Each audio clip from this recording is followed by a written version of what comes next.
up ahead. Affirmative 612. This week on the Wealthy Pilots podcast, Scott, let's talk about where to park our money other than a 401k. Something some people struggle with. They kind of wonder, well, where should I be putting this? Or is that the only option? I think so many people for so long have thought, well, I have two options with my money: the bank and cash, or the stock market, right? Yeah. And in this case, it'd be at work, like a workplace plan, a 401k, or cash. That's it. But there's a lot of other things to think about too. So let's talk about a few of those this week. Yeah, absolutely.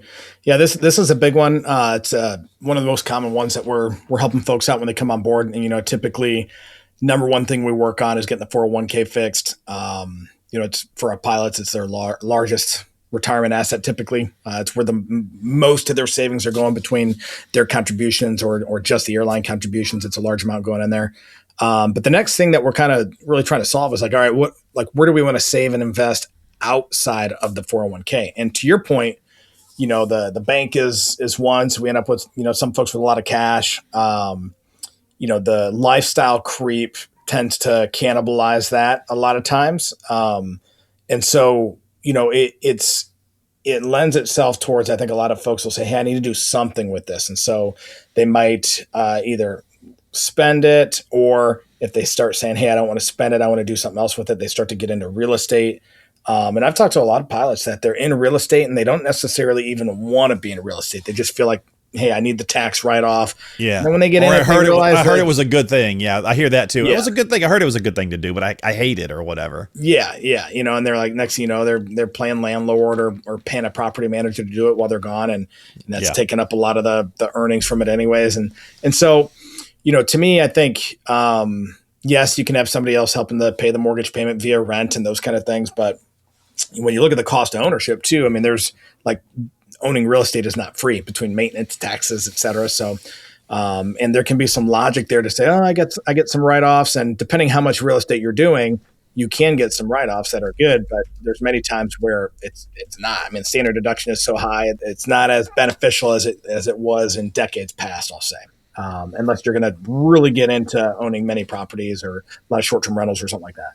And so, I think kind of all that to say here, Mark, like, where else can I save and invest to grow my money outside of the 401k? And, to me, this is where we kind of work through the financial order of operations, I would call it, on the invest side. And we would go 401ks first. Inside of the 401k, we still need to figure out, is it all going to go to pre-tax? Do we want to do a mix of pre-tax and Roth? Some of the airlines let the pilot move the company contribution to Roth. Some of them make them put it in pre-tax. So there's some discussions there to figure out, because again, whatever we decide there is going to significantly have an impact on what it looks like in retirement when I go to spend that money. So that's one part of it. The other part would be, okay, outside of the 401k, once we've got all that figured out, where else can we save? And there's really two major account types that we're typically working with. One's going to be the backdoor Roth IRA. Okay.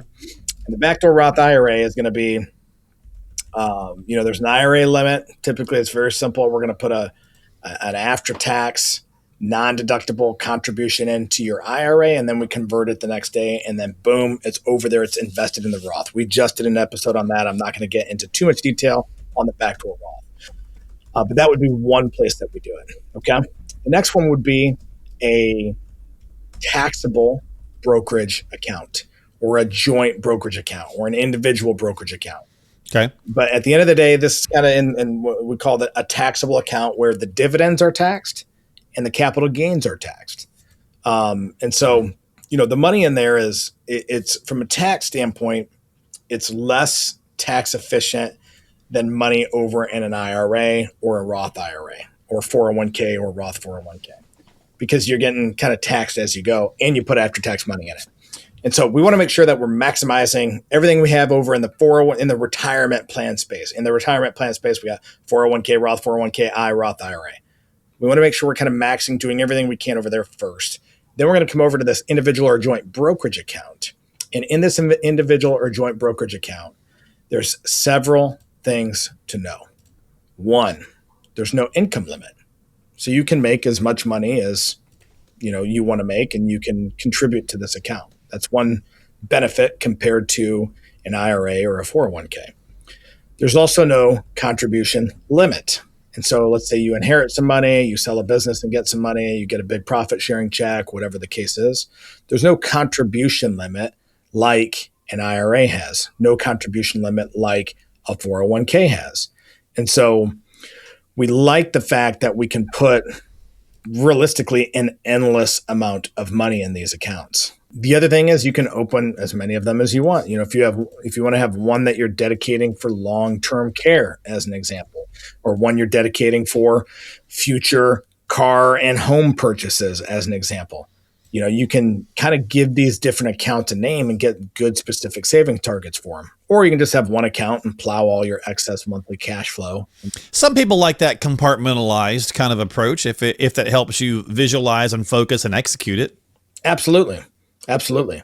At a minimum, I think everybody should have one of these accounts just to get money going into for items that I'm going to need beyond 3 to 5 years out. If I'm going to need it in the next few years, I probably just want to pop it in the bank. No, I'm not going to get a ton of interest on it, but just know that it's going to be there, right? I'm not going to come to my daughter at her wedding and say, sorry, I couldn't pay for as much as I wanted to.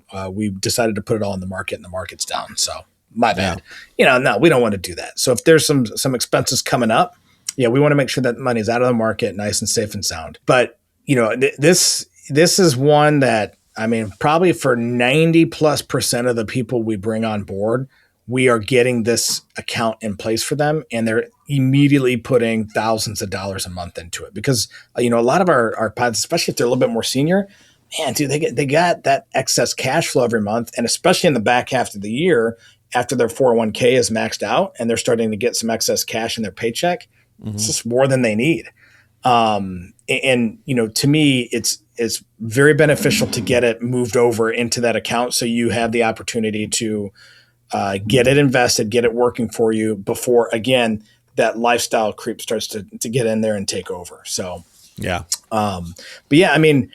it's pretty simple. We're typically opening these accounts up at a Schwab, at a Fidelity, and our folks are typically doing it whenever they're getting paid or once a month. They're putting $1,000 to $3,000 in a pay period, and what do we buy in that account? Well, we buy low cost, low turnover, at least historically well-performing funds that have really good track records, really good asset class, really good diversification. And it's a very similar to what we're going to do over in the 401k and the IRA. We don't really need to be, overthinking how we're changing the investments by account. It's more so we want to get money in there and we're going to grow it there, just like we're aiming to grow it in the other accounts as well. Okay. But that's probably the most common place. Now, the other thing I'll kind of pair that with is, in terms of where we put money from a saving standpoint versus an investing standpoint. Again, when we're investing, I'm willing to take some risk. I'm expecting down years. I'm expecting volatility, but I'm expecting to get rewarded with that with better returns, hypothetically. That's the way it's that's the goal, worked. Right? That's the goal. Hopefully it will continue to work like that.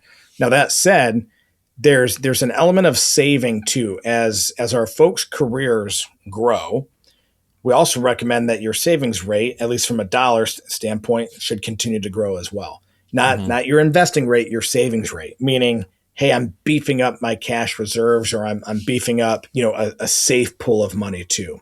And this is where, I would say, having some sort of either bank account that's paying, a high yield savings account, something like that, where you're starting to beef that up as well.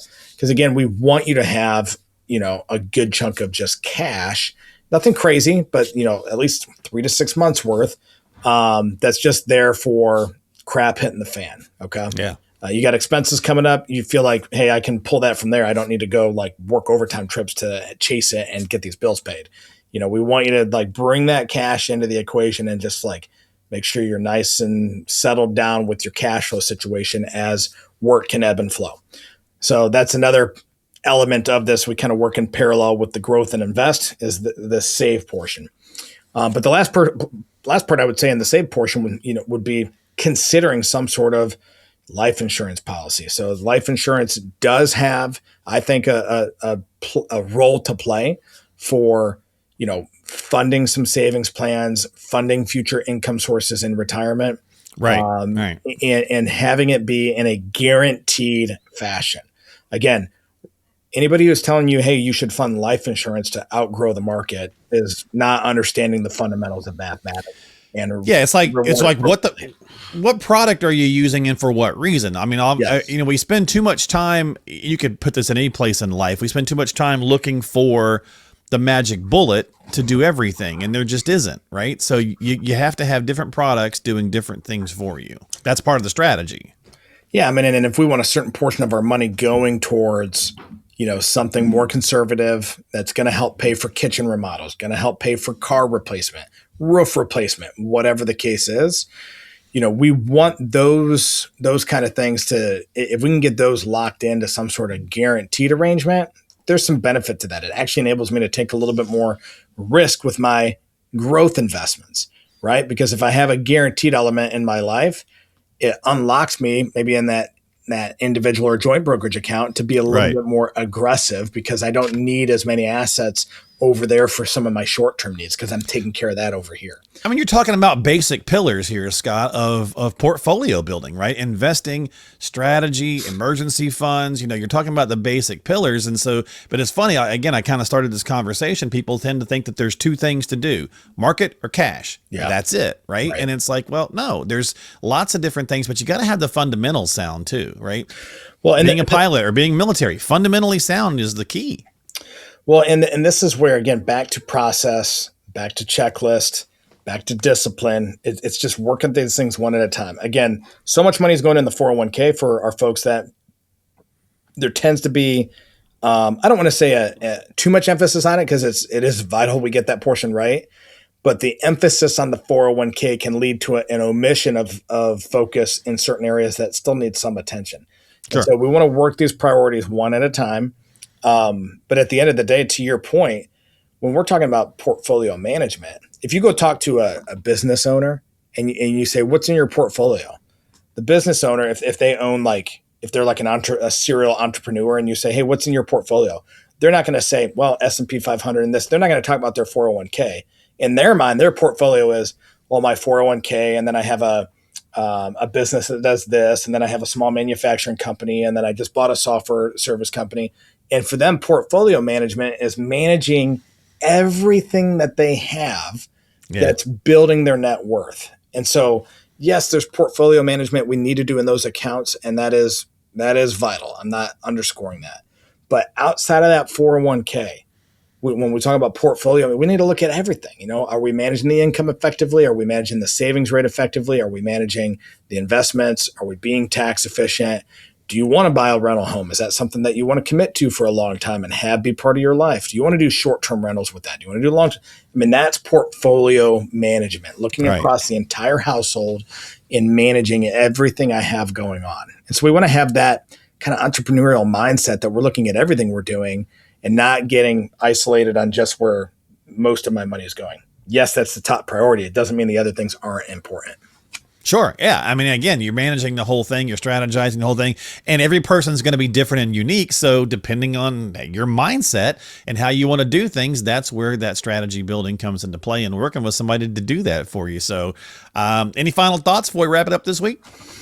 No, I'm telling you, with all the new contracts and profit sharings and what have you, though, this is a good time to look at the savings and investment plan for sure. So, let us know if you need some help. But the key element of what we're going to do outside the 401k is really instrumental into orchestrating a robust and comprehensive retirement plan. And so, to me, the sooner we get these things in place, the better. So feel free to reach out, order the toolkit, and, we'll get you some information and get you rocking and rolling. Yeah, great point. Go to retireairlines.com, retireairlines.com. Get yourself some time on Scott's calendar. Click on the links below, whatever's easiest for you. We'll have that in the show descriptions. Molly will come on here in a second, tell you how to get the toolkit. But you can get started with the toolkit. You can have a strategy conversation. You can whatever you need to do, but you got to take some action. If you want a little satisfaction, to get a little Mick Jagger here, got to take a little bit of action. So reach out to Scott. And with that, don't forget to subscribe to us on Apple, Spotify, and of course right here on YouTube. And leave us a comment on some things you want to hear us talk about, or you've got some questions or concerns, drop us a line there. We'll dive into that as well. We'll see you next time here on the Wealthy Pilots Podcast with Scott Osborn. Thanks, brother. See y'all. Hey everyone, real quick, if you haven't grabbed Scott's Financial Flight Control Toolkit yet, now is the time. This is packed with tons of helpful resources and tools like this, Scott's book, The Dichotomy of Wealth, which is a pilot's guide to maximizing wealth and cash flow in retirement. You also get access to some great guides like this one, Advice Matters, which breaks down 4 key ways a good financial advisor can help you boost your returns over time. And guides like this one on the pitfalls of emotions when it comes to investing, and this one on the HCM byline investment strategy, and more. So if you'd like your very own Financial Flight Control Toolkit, just click the link in today's show description, and Scott and the team will be happy to get one sent your way at absolutely no cost to you.